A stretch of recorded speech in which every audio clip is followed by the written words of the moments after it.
Hello student, ਮੈਂ ਮਨੀਸ਼ ਕੰਬੋਜ ਤੁਹਾਡੇ ਆਪਣੇ ਚੈਨਲ 24/7 ਐਜੂਕੇਸ਼ਨ ਹੱਬ ਦੇ ਵਿੱਚ ਸਵਾਗਤ ਕਰਦਾ ਹਾਂ।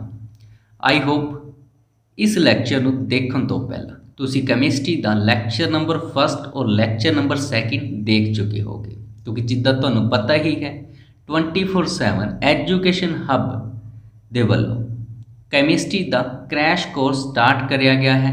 ਹਾਂਜੀ ਸਟੂਡੈਂਟ, ਤਾਂ ਅੱਜ ਕੈਮਿਸਟਰੀ ਦਾ 3rd ਲੈਕਚਰ ਹੈ। ਫਸਟ ਔਰ ਸੈਕਿੰਡ ਲੈਕਚਰ ਦੇ ਵਿੱਚ ਆਪਾਂ ਕਾਫੀ ਸਾਰਾ ਡਾਟਾ ਕਵਰ ਅਪ ਕਰ ਚੁੱਕੇ ਹਾਂ। ਜਿਸ ਤਰ੍ਹਾਂ ਫਸਟ ਲੈਕਚਰ ਦੇ ਵਿੱਚ ਆਪਾਂ ਮੈਟਰ ਦਾ ਫਿਜ਼ੀਕਲ ਸਟੇਜ ਦੇ ਬਾਰੇ ਦੇਖਿਆ, ਯਾਨੀ ਕਿ ਠੋਸ, द्रव, ਗੈਸ, ਪਲਾਜ਼ਮਾ ਔਰ ਬੋਸ ਆਇਨਸਟਾਈਨ ਕੰਡੈਂਸੇਟ ਦੇ ਬਾਰੇ ਦੇਖਿਆ। ਇਸ ਤੋਂ ਬਾਅਦ ਲੈਕਚਰ ਨੰਬਰ 2 ਦੇ ਵਿੱਚ ਮੈਟਰ ਦੀ ਜੋ ਕੈਮੀਕਲ ਕੰਪੋਜੀਸ਼ਨ ਹੈ, ਜਿਸ ਤਰ੍ਹਾਂ प्योर सबसटांस और इम्प्योर सबसटांस। प्योर दे विच आपां एलीमेंट देखिया और कंपाउंड देखिया। एलीमेंट नूं भी फर्दर आपां 3 टाइप मैटल, नॉन मैटल और मैटालॉइड, यानी कि धात, आधात और उपधात दे बारे आपां कंप्लीट स्टडी करी। दैन आपां मिक्सचर नूं देखिया, यानी कि मिश्रत जो भी पदार्थ हैं उन्हां दे बारे आपां देखिया। अज दे इस लैक्चर दे विच मैटर या फिर पदार्थ के बारे जिन्नी भी इंपोर्टेंट इन्फॉर्मेशन पंजाब के एग्जाम के पूछी जाती है। हाँ जी स्टूडेंट, तो खास करके इस दे विच पंजाब के सारे एग्जाम कवर अप होने वाले हैं।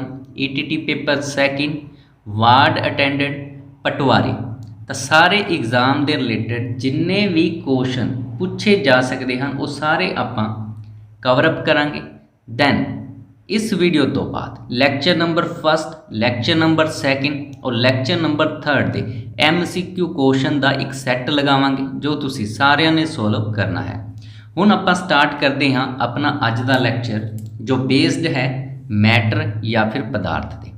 हाँ जी स्टूडेंट, सब तो पहली चीज़ जो तुसी याद रखनी है वो है जी कि जो मैटर हुंदी है, मैटर किस तो मिल के बनिया हुंदा है। हाँ जी स्टूडेंट, तो सब तो पहला तुसी याद रखना है एटम। देखो स्टूडेंट, अगर क्वेश्चन आए मैटर किस तो मिल के बनया हुंदा है तो अपना आंसर की होएगा matter plus molecule, matter plus molecules तो। हाँ जी, तो मैटर बनया हुंदा है एटम प्लस मोलिक्यूल तो। एटम यानी कि परमाणु और मोलीक्यूल नूं आपां बोल सकते हैं अणु। तो हुण स्टूडेंट देखो, सब तो पहला काफ़ी सारे जो एटम मिलते हैं तो किसका निर्माण होएगा, एक मोलीक्यूल बनेगा। और जो काफ़ी सारे मोलीक्यूल मिलते हैं तो की बनेगा जी, मैटर बनेगा। ये चीज़ तुहानूं क्लीयर हो चुकी होएगी। ये है जी बिल्कुल बेसिक लैवल तो, और बेसिक लैवल तो आपां हाई लैवल वाल मूव करांगे। हुण फस्ट क्वेश्चन जो पंजाब के एग्जाम के पूछा जा सकता है, एटम की खोज किसने करी, तो अपना आंसर होएगा जी एटम की खोज करी डाल्टन ने। That is clear. इस तो बाद 3 पॉइंट हैं जो आपां याद रखने हैं। 3 पॉइंट एटम तो याद करांगे और 3 पॉइंट ही आपां मोलीक्यूल यानी कि अणु तो याद करांगे। अगर क्वेश्चन आए मैटर दे विच सब तो समोलैसट पार्ट केड़ा हुंदा है, तो अपना आंसर होएगा जी समोलैसट पार्ट या सब तो छोटा हिस्सा एटम हुंदा है। सैकेंड चीज़ जो तुसी याद रखोगे, atom not found in independent stage.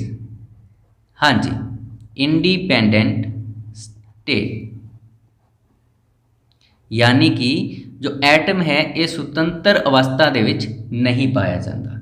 Third point, participate in chemical reaction, participate in chemical reaction.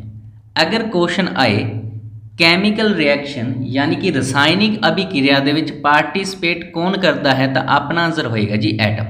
That is clear. 3 point याद रखने हैं, चौथा पॉइंट नहीं पूछा जाएगा। मैटर दे विच सब तो स्मॉलेस्ट, तो अपना आंसर होएगा जी एटम।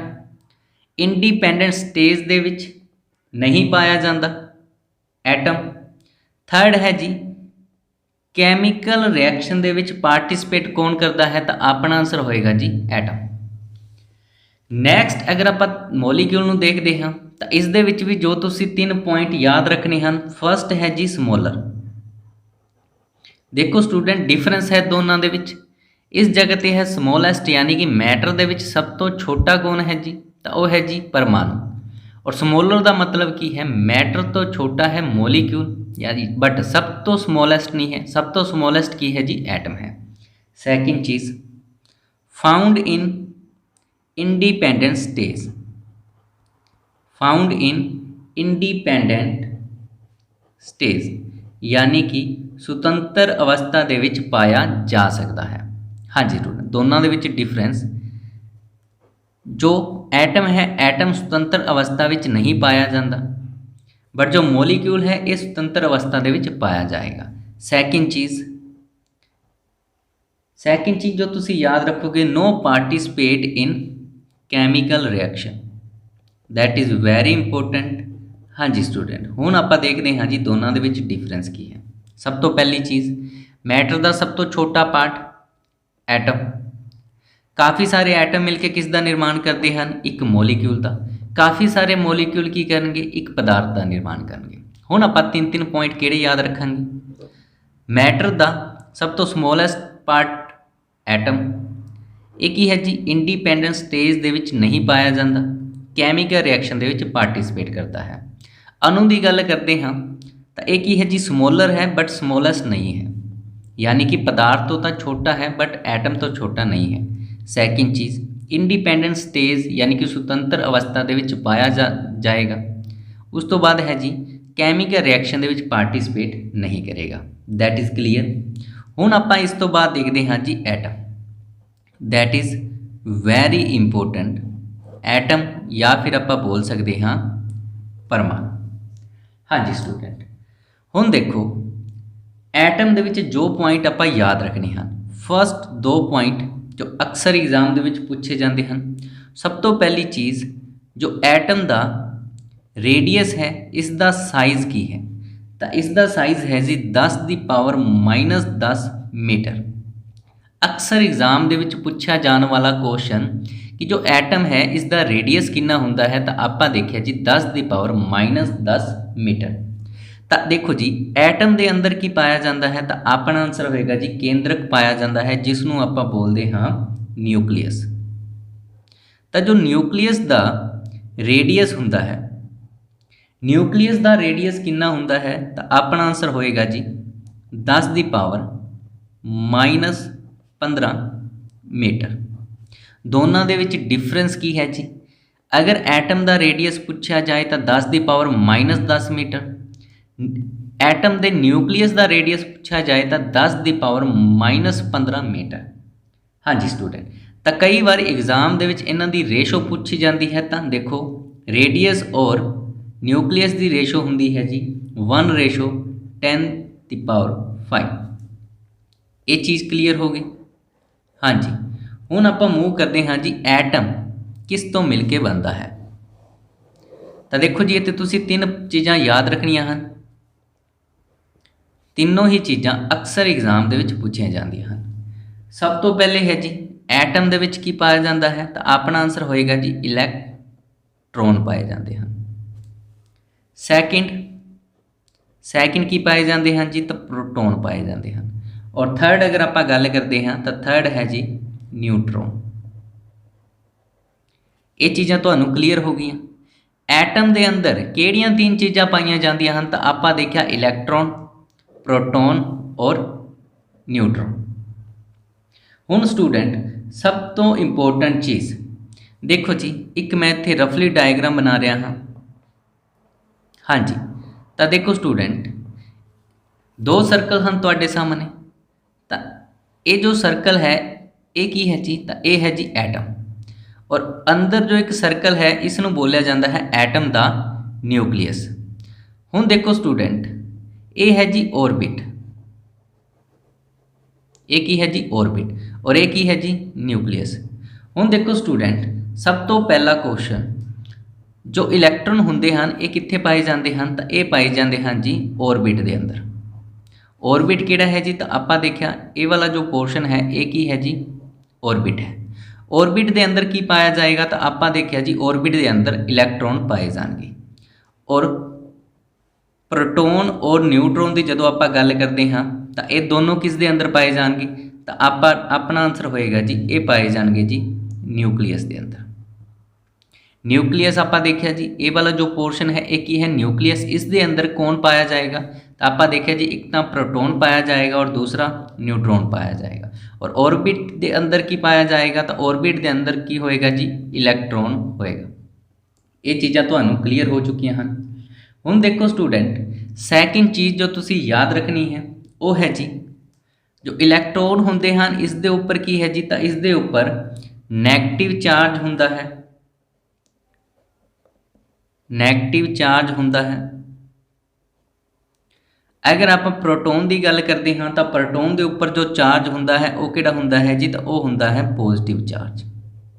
और न्यूट्रॉन की गल करते हाँ, तो न्यूट्रॉन के उपर की हुंदा है जी कोई चार्ज नहीं हुंदा, यानी कि ये की हुंदे हैं न्यूट्रल हुंदे हैं, न्यूट्रल या फिर आप बोल सकते हैं नो चार्ज हुंदा है, नो चार्ज, कोई चार्ज नहीं हुंदा।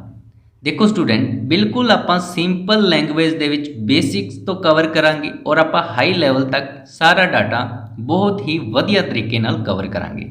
अगर तुहानू वीडियो अच्छी लग रही है तो प्लीज़ अपने फ्रेंड सर्कल दे विच इस वीडियो का लिंक जरूर सेंड करना है। आपां देखिया एटम किस तो मिलके बनया, इलैक्ट्रॉन, प्रोटोन और न्यूट्रॉन। इलैक्ट्रॉन कित्थे पाया जाता है, तो आपां देखिया ऑर्बिट दे विच। प्रोटोन और न्यूट्रॉन कित्थे पाए जाते हैं, तो आपां देखिया जी एटम के न्यूक्लीयस दे विच। इलैक्ट्रॉन ते किहड़ा चार्ज है जी, नैगेटिव चार्ज है। प्रोटोन ते पॉजिटिव चार्ज है और न्यूट्रॉन की है जी न्यूट्रल है, यानी कि नो चार्ज, कोई चार्ज नहीं पाया जाता। इस तो बाद स्टूडेंट नैक्सट आएगा जी इलैक्ट्रॉन आप डोनेट करते हैं जी इस तरह। हाँ जी, इलैक्ट्रॉन नैगेटिव चार्ज है, प्रोटोन पी पॉजिटिव और न्यूट्रॉन की गल करते हाँ, तो न्यूट्रॉन आप एन दे नाल डोनेट करते हैं। इस तो बाद स्टूडेंट आप गल करते हैं खोज के उपर, जो अक्सर एग्जाम के क्वेश्चन पूछा जाता है। इलैक्ट्रॉन की खोज किसने करी, तो अपना आंसर होएगा जी जे थॉमसन ने। प्रोटोन की अगर आप गल करते हाँ, तो प्रोटोन की खोज किसने करी, तो अपना आंसर होएगा जी गोल्डस्टेन ने। थर्ड, अगर आप न्यूट्रॉन की गल करते हाँ, तो न्यूट्रॉन की खोज करी जेम्स चैडविक ने। देखो स्टूडेंट बहुत ही सिंपल तरीके दे नाल आपां सारे कंसैप्ट कवरअप करांगे, बिल्कुल टेंशन नहीं लैनी है। केमिस्ट्री का एक भी नंबर तुहाडा कट्टन नहीं दिता जाएगा। हाँ जी स्टूडेंट, हुण देखो स्टूडेंट अगर तुसी ईयर भी याद रखने हैं तो ईयर भी याद कर लो। कई बार एग्जाम के ईयर भी पूछे जा सकते हैं कि सब तो पहला किसकी खोज हुई। जे थॉमसन ने इलैक्ट्रॉन की खोज करी 1897 दे विच।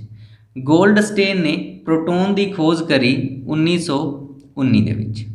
उस तो बाद अगर आप गल करते हाँ न्यूट्रॉन की, तो न्यूट्रॉन की खोज करी जेम्स चैडविक ने 1932 दे विच। तीनों ही ईयर तुसी याद रखने हैं, यानी कि सब तो पहला फाउंड कराया गया इलैक्ट्रॉन, दैन प्रोटोन, उस तो बाद जी न्यूट्रॉन। हुण स्टूडेंट कई बार स्टूडेंट के दिमाग दे विच कन्फ्यूजन होंदी है कि प्रोटोन की खोज रदरफोर्ड ने करी है या गोल्डस्टेन ने करी है। तो अज तुहाडा ये भी डाउट आप कवरअप कर देंगे हाँ। देखो स्टूडेंट प्रोटोन की खोज करी है गोल्डस्टेन ने, बट प्रोटोन जो प्रोटोन नाम है ये किसने दिता, तो ये दिता जी रदरफोर्ड ने। किसने दिता जी, रदरफोर्ड ने। और एक चीज़ आपा जो देखा न्यूक्लियस, न्यूक्लियस यानी कि केंद्रक, इस केंद्रक की खोज भी किसने करी, तो अपना आंसर होएगा जी रदरफोर्ड, यानी कि प्रोटोन का नाम किसने दिता, रदरफोर्ड ने। सैकेंड चीज़ किसने दसिया कि जो प्रोटोन और न्यूट्रॉन हैं कित्थे हुंदे हैं, न्यूक्लियस दे विच हुंदे हैं, ये भी किसने दसिया, रदरफोर्ड ने दसिया। आई होप ये चीज़ां तुहानूं क्लीयर हो चुकियां होणगियां। हुण इस तो बाद नैक्सट दो इंपोर्टेंट पॉइंट आप होर करांगे जो अक्सर एग्जाम दे विच पूछे जाते हैं। वो हाँ जी सब तो पहला मास के उपर गल करते हैं। हाँ जी स्टूडेंट, तो अगर पूछा जाए इलैक्ट्रॉन का मास कितना हुंदा है तो अपना आंसर होएगा जी 1/1840 ऑफ हाइड्रोजन एटम। हुण इसका मतलब की है जी, तो इसका मतलब है जी जो हाइड्रोजन एटम है उस दे वेट का 1840वां हिस्सा की है जी, वो है जी इलैक्ट्रॉन। यानी कि हाइड्रोजन के एटम का 1840वां हिस्सा की है जी इलैक्ट्रॉन। और अगर आप गल करते हाँ प्रोटोन के मास की, तो अपना आंसर की होएगा जी, ये की हुंदा है जी इक्वल, किस दे इक्वल हुंदा है जी, तो अपना आंसर होएगा जी हाइड्रोजन एटम के इक्वल हुंदा है। और अगर आप गल करते हाँ न्यूट्रॉन के केस दे विच, इस दे विच भी की है जी इक्वल है किस दे, अपना आंसर होएगा जी हाइड्रोजन एटम दे। देखो स्टूडेंट मास के उपर अगर क्वेश्चन आएगा तो अपना आंसर होएगा जी जो इलैक्ट्रॉन का मास है वो की है जी हाइड्रोजन के एटम के 1840वें हिस्से के बराबर है। बट प्रोटोन और न्यूट्रॉन के केस विच की है जी जो हाइड्रोजन का एटम हुंदा है वो इक्वल हुंदा है किस दे, प्रोटोन और न्यूट्रॉन के। ये भी चीज़ तुहानू समझ आ चुकी होएगी। हाँ जी, हुण आपां गल करते हाँ जी मास, तो इलैक्ट्रॉन का मास हुंदा कितना है, तो अपना आंसर होएगा जी 9.1 इंटू 10⁻31 किलोग्राम। देखो स्टूडेंट कई बार ऑप्शन की होएगी 9.1 इंटू 10⁻28 ग्राम। तो कई बार स्टूडेंट कन्फ्यूज़ होंदा है कि -31, देखो जी जदों 9.1 इंटू 10⁻31 होएगा तो उस टाइम kg दे विच होएगा। बट जिस कंडीशन दे विच 9.1 इंटू 10⁻28 होएगा उस टाइम ये ग्राम की फॉर्म दे विच होएगा। ये भी चीज़ तुहानू क्लीयर हो चुकी होएगी। नैक्सट आप देखते हाँ जी प्रोटोन का जो मास है वो कितना हुंदा है, तो अपना आंसर होएगा जी 1.67 इंटू 10⁻27 किलोग्राम। अगर आप इसनू ग्राम दे विच देखते हाँ तो 1.67 सेम होएगा इंटू 10⁻24 ग्राम। आई होप ये सारिया चीज़ां तुहानू क्लीयर हो चुकिया होंगियां।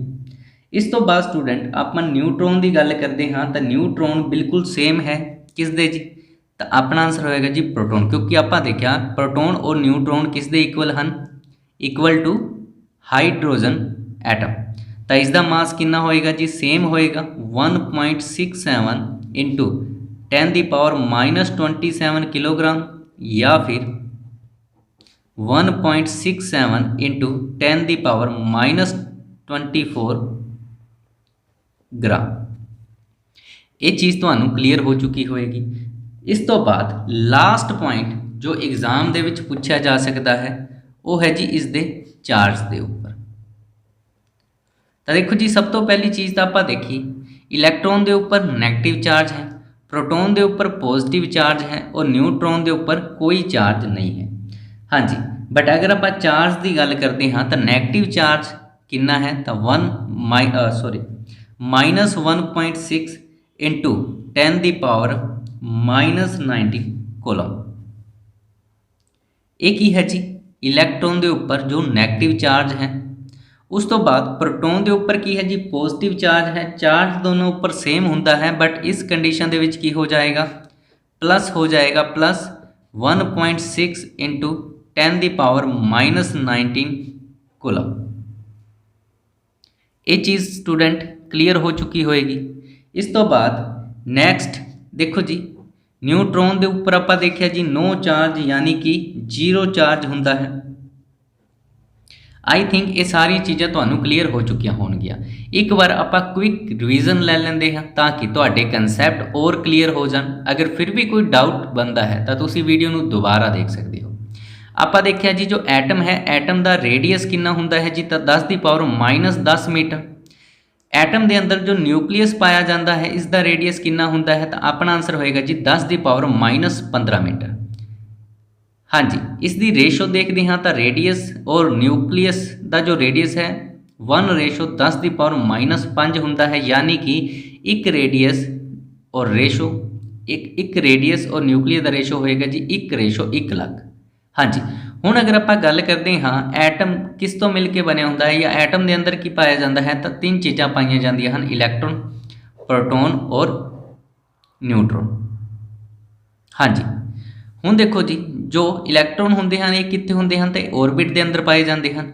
ਪ੍ਰੋਟੋਨ ਔਰ ਨਿਊਟਰੋਨ ਕਿੱਥੇ ਪਾਏ ਜਾਂਦੇ ਹਨ, ਤਾਂ ਦੋਨੋਂ ਹੀ ਨਿਊਕਲੀਅਸ ਦੇ ਅੰਦਰ ਪਾਏ ਜਾਂਦੇ ਹਨ। ਨਿਊਕਲੀਅਸ ਦੀ ਖੋਜ ਕਿਸ ਨੇ ਕਰੀ? ਰਦਰਫੋਰਡ ਨੇ ਕਰੀ।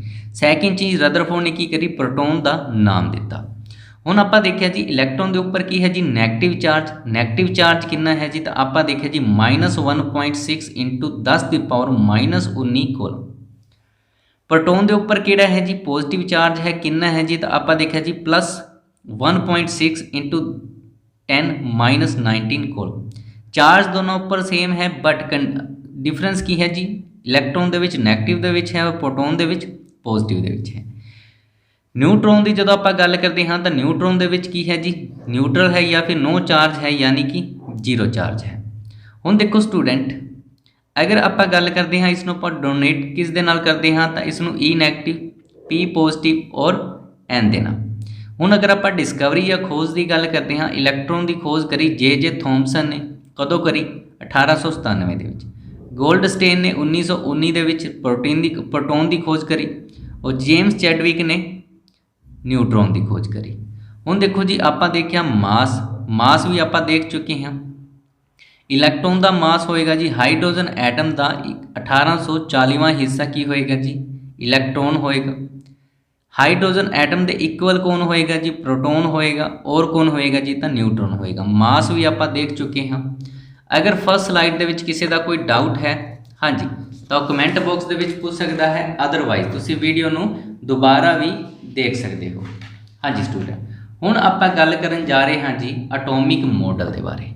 ਕਈ ਵਾਰ ਐਗਜ਼ਾਮ ਦੇ ਵਿੱਚ ਕੁਐਸਚਨ ਪੁੱਛਿਆ ਜਾਂਦਾ ਹੈ ਐਟੋਮਿਕ ਮਾਡਲ ਦੇ ਉੱਪਰ ਕਿ ਸਭ ਤੋਂ ਪਹਿਲਾ ਐਟੋਮਿਕ ਮਾਡਲ ਕਿਸ ਨੇ ਦਿੱਤਾ ਜਾਂ ਕਿੰਨੇ ਐਟੋਮਿਕ ਮਾਡਲ ਆਪਣੇ ਐਗਜ਼ਾਮ ਦੇ ਲਈ ਇੰਪੋਰਟੈਂਟ ਹਨ।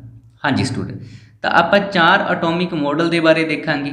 ਹਾਂਜੀ, ਐਟੋਮਿਕ ਮਾਡਲ ਦਾ ਮਤਲਬ ਕੀ ਹੁੰਦਾ ਹੈ ਜੀ, ਉਹ ਵੀ ਆਪਾਂ ਦੇਖਦੇ ਹਾਂ। ਹਾਂਜੀ, ਐਟੋਮਿਕ ਮਾਡਲ ਦੇਖੋ ਸਟੂਡੈਂਟ, ਅਗਰ ਆਪਾਂ ਗੱਲ ਕਰਦੇ ਹਾਂ ਐਟੋਮਿਕ ਮਾਡਲ ਦੀ, ਯਾਨੀ ਕਿ ਜੋ ਐਟਮ ਹੈ, ਐਟਮ ਦੇ ਬਾਰੇ ਜੋ ਮਾਡਲ ਬਣੇ, ਉਹਨਾਂ ਮਾਡਲਾਂ ਦੇ ਵਿੱਚ ਜੋ ਇੰਪੋਰਟੈਂਟ ਕੁਐਸਚਨ ਐਗਜ਼ਾਮ ਦੇ ਵਿੱਚ ਬਣ ਸਕਦੇ ਹਨ, ਆਪਾਂ ਉਹ ਕਵਰ ਅਪ ਕਰਨ ਦੀ ਕੋਸ਼ਿਸ਼ ਕਰਾਂਗੇ। ਸਭ ਤੋਂ ਪਹਿਲੀ ਚੀਜ਼ ਜੋ ਤੁਸੀਂ ਯਾਦ ਰੱਖਣੀ ਹੈ ਜੀ, ਉਹ ਹੈ ਜੀ ਸਭ ਤੋਂ ਪਹਿਲਾ ਐਟੋਮਿਕ ਮਾਡਲ ਕਿਸ ਨੇ ਦਿੱਤਾ? ਹਾਂਜੀ, ਤਾਂ ਆਪਣਾ ਆਨਸਰ ਹੋਏਗਾ ਜੀ ਡਾਲਟਨ। ਹਾਂਜੀ, ਤਾਂ ਆਪਾਂ ਦੇਖਿਆ ਸੀ ਡਾਲਟਨ। ਤਾਂ ਡਾਲਟਨ ਐਟੋਮਿਕ ਮਾਡਲ ਦੀ ਅਗਰ ਆਪਾਂ ਗੱਲ ਕਰਦੇ ਹਾਂ ਤਾਂ ਇਹ ਕਦੋਂ ਆਇਆ? ਤਾਂ ਆਪਣਾ ਆਨਸਰ ਹੋਏਗਾ ਜੀ 1803 ਦੇ ਵਿੱਚ ਆਇਆ। ਸਭ ਤੋਂ ਪਹਿਲਾ ਐਟੋਮਿਕ ਮਾਡਲ ਕਿਸ ਨੇ ਦਿੱਤਾ? ਤਾਂ ਆਪਣਾ ਆਨਸਰ ਹੋਏਗਾ ਜੀ ਡਾਲਟਨ ਨੇ। ਇਹ ਚੀਜ਼ ਤੁਹਾਨੂੰ ਕਲੀਅਰ ਹੋ ਚੁੱਕੀ ਹੈ। ਹਾਂਜੀ, ਦੇਖੋ ਸਟੂਡੈਂਟ, ਕਈ ਵਾਰ ਐਗਜ਼ਾਮ ਦੇ ਵਿੱਚ ਪੁੱਛਿਆ ਗਿਆ ਹੈ ਐਟੋਮਿਕ ਮਾਡਲ ਦੇ ਉੱਪਰ ਕੁਐਸਚਨ। ਤਾਂ ਸਭ ਤੋਂ ਫਸਟ ਐਟੋਮਿਕ ਮਾਡਲ, ਤਾਂ ਆਪਣਾ ਆਨਸਰ ਹੋਏਗਾ ਜੀ ਫਸਟ ਐਟੋਮਿਕ ਮਾਡਲ ਦਿੱਤਾ ਜੀ ਡਾਲਟਨ। ਔਰ ਕਦੋਂ? ਈਅਰ ਵੀ ਇੰਪੋਰਟੈਂਟ ਹੈ, 1803 ਦੇ ਵਿੱਚ। ਇਸ ਨੇ ਦੇਖੋ ਜੀ 2 ਚੀਜ਼ਾਂ ਬੋਲੀਆਂ ਜੋ ਅਕਸਰ ਐਗਜ਼ਾਮ ਦੇ ਵਿੱਚ ਪੁੱਛੀਆਂ ਜਾਂਦੀਆਂ ਹਨ। ਸਭ ਤੋਂ ਪਹਿਲੀ ਚੀਜ਼ ਇਸਨੇ ਕੀ ਬੋਲੀ ਜੀ? ਹਾਂਜੀ, ਤਾਂ ਇਸਨੇ ਬੋਲਿਆ ਜੀ every matter is made up of a smallest particle called atom, ਯਾਨੀ ਕਿ ਹਰ ਪਦਾਰਥ ਛੋਟੇ ਛੋਟੇ ਕਣੂਆਂ ਤੋਂ ਬਣਿਆ ਹੈ। ਹਾਂਜੀ, ਇਸਨੇ ਕੀ ਬੋਲਿਆ? ਜਿੰਨੇ ਵੀ ਪਦਾਰਥ ਹਨ, ਹਾਂਜੀ ਸਟੂਡੈਂਟ, ਜਿੰਨੇ ਵੀ ਪਦਾਰਥ ਹਨ ਉਹ ਕੀ ਹਨ ਜੀ? ਤਾਂ ਉਹ ਛੋਟੇ ਛੋਟੇ ਅਣੂਆਂ ਤੋਂ ਬਣੇ ਹਨ। ਹਾਂਜੀ, ਸਭ ਤੋਂ ਪਹਿਲੀ ਚੀਜ਼ ਐਗਜ਼ਾਮ ਦੇ ਵਿੱਚ ਪੁੱਛਿਆ ਜਾਏਗਾ, ਕਿਸ ਨੇ ਬੋਲਿਆ ਕਿ ਜੋ ਪਦਾਰਥ ਹੈ ਉਹ ਛੋਟੇ ਛੋਟੇ ਅਣੂਆਂ ਤੋਂ ਮਿਲ ਕੇ ਬਣਿਆ ਹੈ, ਤਾਂ ਆਪਣਾ ਆਨਸਰ ਹੋਏਗਾ ਜੀ ਡਾਲਟਨ। ਔਰ ਜੋ ਛੋਟੇ ਛੋਟੇ ਅਣੂਆਂ ਤੋਂ ਮਿਲ ਕੇ ਬਣਿਆ ਹੈ ਉਹ ਕੀ कहलाएगा? पदार्थ कहलाएगा। दूसरी चीज़ इसने की बोली जी, सेकंड चीज़ इसने बोली कि जो एटम है, atom is indivisible. Atom is indivisible, इसका मतलब है जी जो एटम है उसनू फर्दर नहीं तोड़िया जा सकता। एटम की है जी सब तो समोलेस्ट है, ये दोबारा नहीं टूट सकता, इसका विभाजन नहीं कराया जा सकता। हाँ जी, तो देखो जी फस्ट एटोमिक मॉडल किसने दिता? तो आप देखिए जी डाल्टन ने। हाँ जी, तो डाल्टन एटोमिक मॉडल कदों आया? 1803 दे विच। और इसने 2 पॉइंट दसे किहड़े? पदार्थ किस तो मिल के बनया है? तो छोटे छोटे अणुओं तो मिल के बनया है। और जो एटम है एटम की है जी इनडिविजिबल, यानी कि इसनों अगे तोड़िया नहीं जा सकता। सैकेंड आप देखते हाँ जी, सैकेंड परसन आए जी जे थॉमसन। हाँ जी, कौन आए जी, तो जे थॉमसन। और ये जे थॉमसन की हाँ जी, तो आप देखिया जी इलैक्ट्रॉन की खोज किसने करी, जे थॉमसन ने करी। हाँ जी, ਹੁਣ देखो जी जे थॉमसन ने एक मॉडल दिता कदों, तो 1903 ਦੇ ਵਿੱਚ। ਤਾਂ 100 साल तक ਕਿਹੜਾ ਐਟੋਮਿਕ ਮॉडल ਚੱਲਿਆ, ਤਾਂ ਆਪਾਂ ਦੇਖਿਆ ਜੀ ਡਾਲਟਨ ਐਟੋਮਿਕ ਮॉडल। बट ਇਹ ਕੀ ਸੀ, ਪ੍ਰੋਪਰ ਸਹੀ ਤਰੀਕੇ ਨਾਲ ਇਸਨੇ ਨਹੀਂ ਦੱਸਿਆ ਐਟਮ ਦੇ ਬਾਰੇ। ਹਾਂਜੀ, ਤਾਂ ਉਸ ਦੇ ਵਿੱਚ ਜੋ ਕਮੀਆਂ ਸਨ ਉਸ ਨੂੰ ਕਿਸ ਨੇ ਵੈਰੀਫਾਈ ਕਰਿਆ, ਤਾਂ ਆਪਣਾ ਆਨਸਰ ਹੋਏਗਾ ਜੀ ਜੇ ਥॉमसन ਨੇ। ਸੈਕਿੰਡ ਐਟੋਮਿਕ ਮॉडल जे थॉमसन 1903 यानी कि 100 साल बाद। ਹੁਣ देखो स्टूडेंट इस परसन ने की विचार दिता, तो इसका जो फर्स्ट पॉइंट आप याद रखना है, एटम की है जी, तो एटम इज डिविजिबल। एटम की है जी, तो एटम है जी डिविजिबल। हाँ जी, तो इसने सही बोलिया, क्योंकि देखो जी आप देखा एटम तो भी छोटा की है जी, तो एटम तो छोटा है जी एटम अगे डिवाइड किया जा सकता है इलैक्ट्रॉन, प्रोटॉन और न्यूट्रॉन दे विच। हाँ जी, बट डाल्टन ने की बोलिया एटम इज इनडिविजिबल, यानी कि एटम फर्दर डिवाइड नहीं कराया जा सकता। हाँ जी, तो ये गलत है। हाँ जी, तो जे थॉमसन ने 100 साल बाद यानी कि 1903 दे विच की बोलिया एटम इज डिविजिबल। हाँ जी, यानी कि परमाणु का विभाजन किया जा सकता है। हाँ जी स्टूडेंट, हुण देखो जी इस तो बाद इस परसन ने की करिया जी, ये तो बोलिया कि ये की है डिविजिबल है। ठीक है, इस दे विच की है जी दो चीज़ां पाईयां जांदियां हन, एक तो पाया जाता है जी इलैक्ट्रॉन, और सैकेंड इस दे अंदर की हुंदा है जी, तो सैकेंड इस दे अंदर हुंदा है पॉजिटिवली चार्ज पार्ट हुंदा है। की हुंदा है जी, तो इस दे विच एक पॉजिटिव चार्ज पार्ट हुंदा है। बट ये एक्सप्लेन नहीं कर पाए कि जो पॉजिटिव चार्ज जो पार्ट हुंदा है ये की है। तो इन्हां दा जो एटॉमिक मॉडल है वो भी की है जी फ्लॉप रहा, यानी कि पूरी तरह सक्सैसफुल नहीं रहे। इस तो बाद थर्ड पर्सन आए जी। हाँ जी, थर्ड पर्सन सन Rutherford, that is very important person. हाँ जी, कौन हाँ जी, रदरफोर्ड। हाँ जी स्टूडेंट, तो हुण आपां देखते हाँ जी रदरफोर्ड मॉडल ये कदों आया जी, तो 1911 दे विच आया। देखो स्टूडेंट, अगर तुसी पिछली स्लाइड नूं प्रॉपर देखा है तो तुसी इस नूं अपने आप ही वेरीफाई कर सकते हो, क्योंकि आप देखिए जी एटम की है जी एटम तो भी छोटा की है जी इलैक्ट्रॉन, प्रोटॉन और न्यूट्रॉन। बट डाल्टन ने की बोला एटम इज इनडिविजिबल, यानी कि एटम नूं फर्दर विभाजित नहीं किया जा सकता, तो गलत है जी। जे थॉमसन ने की करे एटम इज डिविजिबल, क्योंकि इसने की है जी इलैक्ट्रॉन की खोज कर ली सी। हाँ जी, तो देखो जी इस परसन ने बोलिया कि एटम नूं अगे की है एटम डिविजिबल है, इलैक्ट्रॉन तो इसनूं पता चल गया। बट इसने एक स्टेटमेंट और दी पॉजिटिव चार्ज पार्ट भी हुंदा है, बट इसनूं ये नहीं पता सी पॉजिटिव चार्ज पार्ट की हुंदा है। हुण नैक्सट आपां देखते हाँ जी रदरफोर्ड। हाँ जी, तो रदरफोर्ड ने किस दी खोज करी सी, तो आपां देखिया जी प्रोटॉन की खोज करी सी। हाँ जी, तो इसका एक इंपोर्टेंट बोल सकते हैं एक्सपैरीमेंट कराया गया। उस एक्सपैरीमेंट का नाम अक्सर एग्जाम के पूछा जाता है, वो है जी gold foil experiment. Gold foil experiment. हाँ जी, तो ये गोल्ड फॉइल एक्सपैरीमेंट की है जी, तो इस तो ही की है इसने पता लगाया कि जो अपना एटम हुंदा है एटम के अंदर भी की है जी कुछ हुंदा है। हाँ जी, हुण देखो स्टूडेंट इस नूं आपां प्रॉपर तरीके दे नाल देखदे हाँ जी। इस परसन ने की करिया जी गोल्ड फॉइल एक्सपैरीमेंट दे विच एक पतली सोने की प्लेट लीती।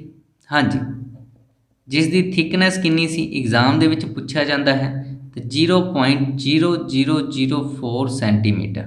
हाँ जी, इसने की करिया जी एक गोल्ड दी एक बहुत ही पतली बोल सकते हैं एक प्लेट लीती या एक शीट लीती।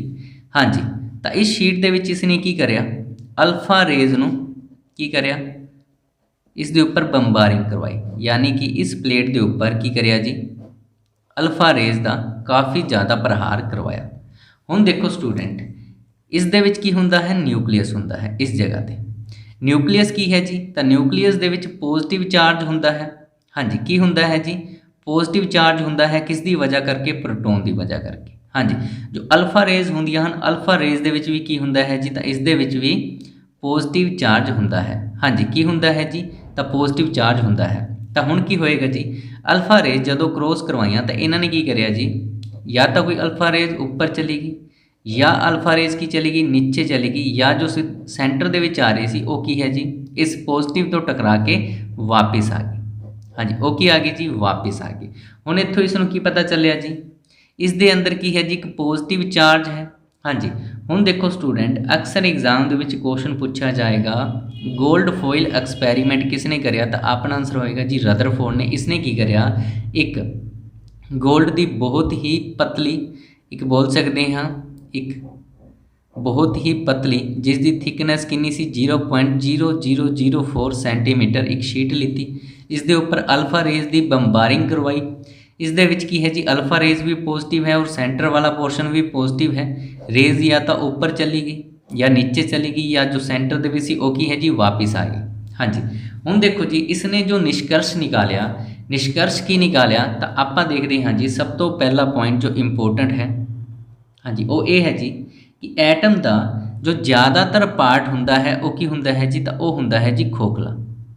ਹਾਂਜੀ, ਫਸਟ ਪੁਆਇੰਟ ਕੁਐਸਚਨ ਕੀ ਆਏਗਾ ਕਿ ਜੋ ਐਟਮ ਹੁੰਦੀ ਹੈ, ਐਟਮ ਦਾ ਜ਼ਿਆਦਾਤਰ ਪਾਰਟ ਕਿਹੜਾ ਹੁੰਦਾ ਹੈ ਜੀ, ਖੋਖਲਾ। ਤਾਂ ਇਹ ਕਿਸ ਨੇ ਕਿਹਾ, ਤਾਂ ਇਹ ਬੋਲਿਆ ਜੀ ਰਦਰਫੋਰਡ ਨੇ।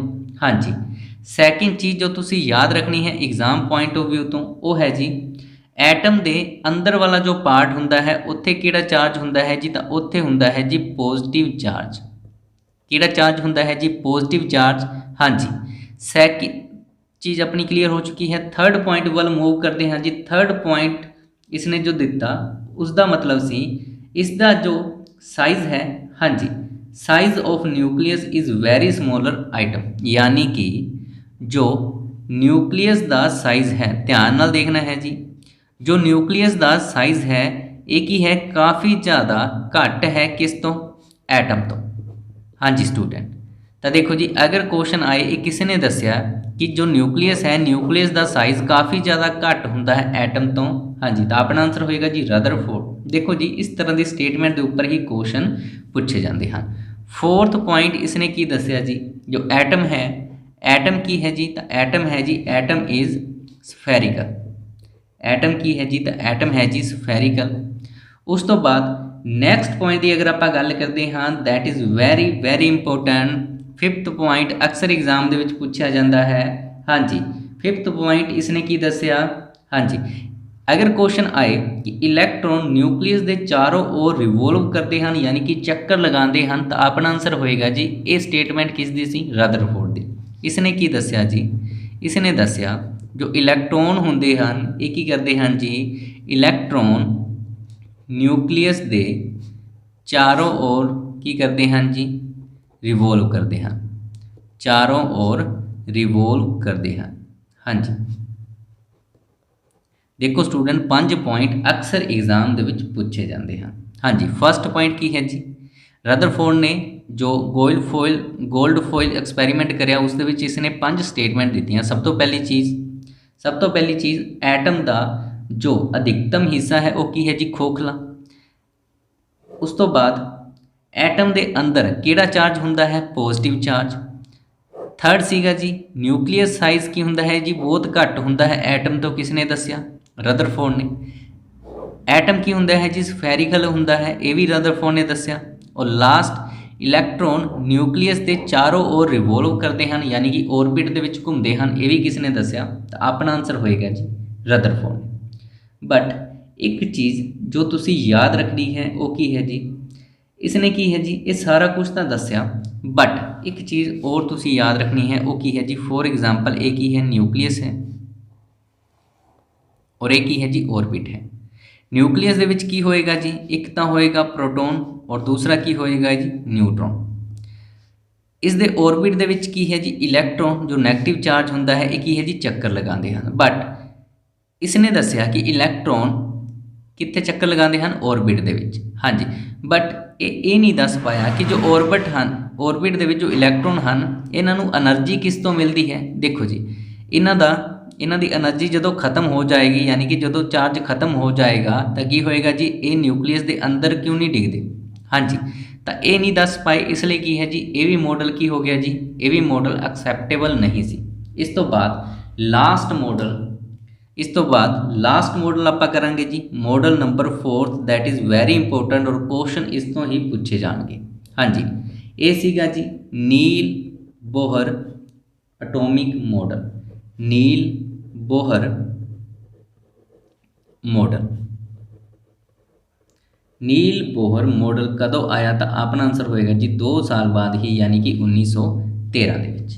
ਹਾਂਜੀ, ਹੁਣ ਦੇਖੋ ਸਟੂਡੈਂਟ ਇਸਨੇ ਕੀ ਦੱਸਿਆ ਕਿ ਜੋ ਐਟਮ ਹੈ, ਐਟਮ ਸਟੇਬਲ ਕਿੱਦਾਂ ਹੁੰਦੀ ਹੈ। ਸਟੇਬਲ ਦਾ ਮਤਲਬ ਕੀ ਹੈ ਜੀ, ਜੋ ਇਲੈਕਟ੍ਰੋਨ ਹੁੰਦੇ ਹਨ ਇਹ ਅੰਦਰ ਕਿਉਂ ਨਹੀਂ ਡਿੱਗਦੇ। ਹਾਂਜੀ, ਤਾਂ ਕੁਝ ਪੁਆਇੰਟ ਹਨ ਜੋ ਤੁਸੀਂ ਯਾਦ ਰੱਖਣੇ ਹਨ। ਹਾਂਜੀ, ਸਭ ਤੋਂ ਪਹਿਲਾ ਪੁਆਇੰਟ ਹੈ ਜੀ electron different energy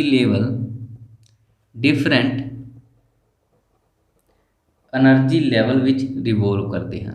different energy level which की करते हैं जी, रिवोल्व करते हैं।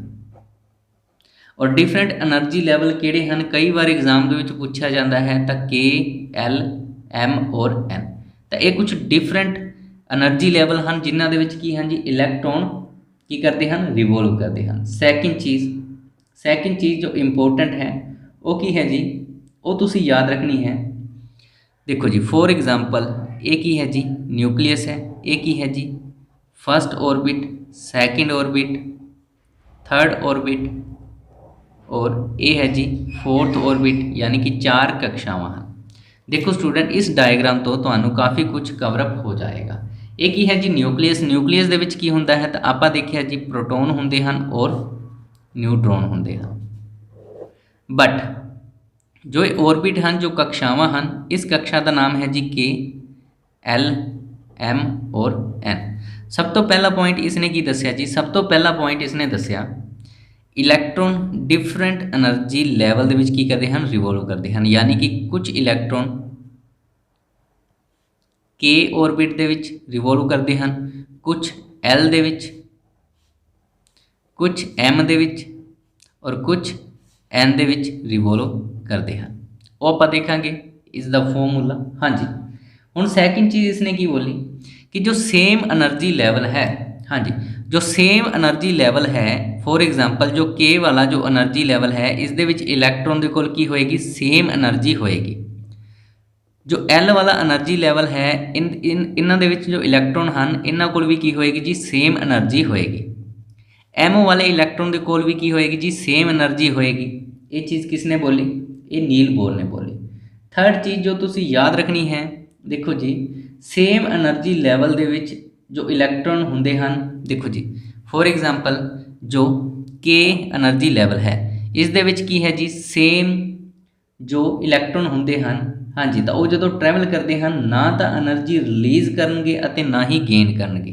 हाँ जी, ना ही खत्म होएगी और ना ही एनर्जी बनेगी। ये भी किसने बोलिया? नील बोहर ने बोलिया। हाँ जी, और लास्ट चीज़ की है जी electron are stable in our orbit, यानी कि जो इलैक्ट्रॉन होंगे हैं वो की हैं जी अपने ऑर्बिट दे विच हमेशा ही की रहंदे हैं, स्टेबल रहंदे हैं। ये भी चीज़ तुहानू समझ आ चुकी होएगी। हाँ जी स्टूडेंट, हुण एक फॉर्मूला तुसी जो याद रखना है वो की है जी in any energy level number of electron is fix, यानी कि जो नंबर ऑफ इलैक्ट्रॉन होंगे हैं वो की होंगे हैं, फिक्स होंगे हैं। तो नंबर ऑफ इलैक्ट्रॉन किन्ने होंगे हैं? तो अपना आंसर होएगा जी नंबर ऑफ इलैक्ट्रॉन होंगे हैं 2n²। अपना फॉर्मूला की है जी 2n²। तो हुण देखो जी अपने 4 सैल्स हैं के एल एम और एन। हाँ जी, हुण देखो जी इस दे विच की है जी n1 n2 n3 n4। I hope ये चीज़ तुहानू क्लीयर हो चुकी होएगी। हुण इत्थे आपां वैल्यू पुट कर दिंदे हाँ। हाँ जी, फॉर्मूला की है जी 2, n की वैल्यू कितनी है जी 1, 2 × 1 और इसकी पावर कितनी रखांगे आपां जी 2, यानी कि हुण आपां देखांगे जी इसकी वैल्यू कितनी आएगी जी। हाँ जी, एक ही हो जाएगा, 1 हो जाएगा, 1 नूं 2 नाल मल्टीप्लाई करांगे तो 2। जो के सैल है इस दे विच कितने इलैक्ट्रॉन होंगे तो 2। सैकेंड 2 वैल्यू कितनी है जी 2, इसकी पावर कितनी है 2, 2 और 2 4, 4 नूं 2 नाल मल्टीप्लाई करांगे तो 8। जो सैकेंड सैल होएगा के सैल होएगा इस दे विच किन्ने इलैक्ट्रॉन होणगे तो 8। थर्ड की गल करते हाँ जी, हाँ जी, तो 2 इंटू एन कितना है जी 3 स्केयर कितना हो जाएगा 3 3 9 नाम दूनी 18। तो अपना आंसर की होएगा जी, जो एम जो सैल है इस दे अंदर किन्ने इलैक्ट्रॉन होंदे हैं, तो अपना आंसर होएगा जी 18। और एन दे विच की है जी, एन की वैल्यू कितनी है जी 4। हाँ जी, 4 का स्केयर कितना हो जाएगा जी 16, और 16 ਨੂੰ 2 ਨਾਲ मल्टीप्लाई करांगे तो 32 अपना आंसर होएगा। और एन ऑर्बिट दे विच या एन कक्षा दे विच एन सैल दे विच किन्ने इलैक्ट्रॉन होंदे हैं, तो अपना आंसर होएगा जी 32।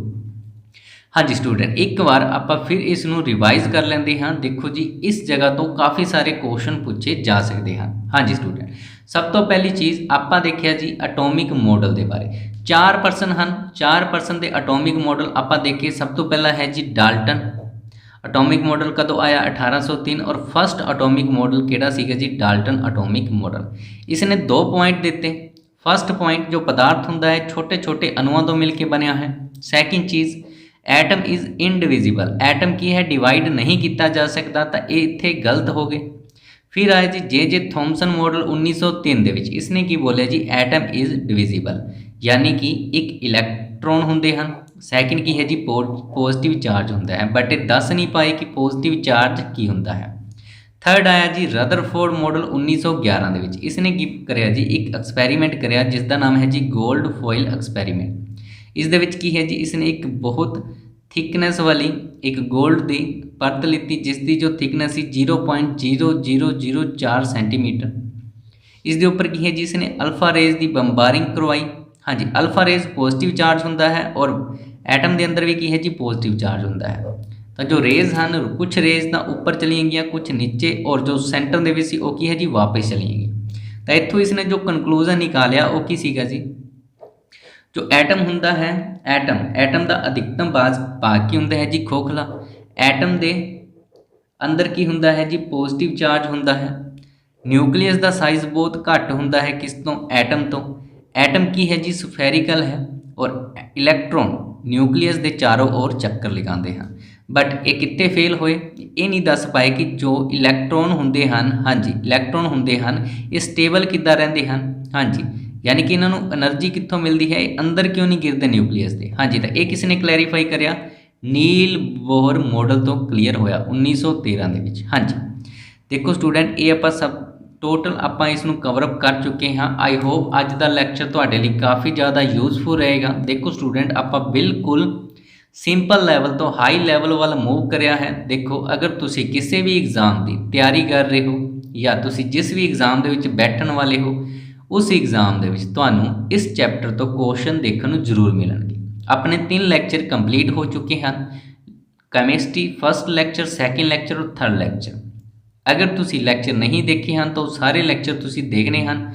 इस तो बाद जो अपना लैक्चर आएगा वो होएगा जी MCQ बेस्ड, जो 3 लैक्चर के विच आपां कंप्लीट कर चुके हैं। उन्हां दे बिहाफ ते ही काफ़ी सारे इंपोर्टेंट MCQ क्वेश्चन की एक मैं सीरीज़ लैके आवांगा जो तुसी सारिਆਂ ने सोल्व करनी है। हाँ जी, अगर तुहानूं वीडियो पसंद आई है तो इसनूं ज़्यादा तो ज़्यादा इसनूं लाइक करो, और अपने WhatsApp ग्रुप दे विच इस वीडियो के लिंक नूं जरूर सेंड करना है।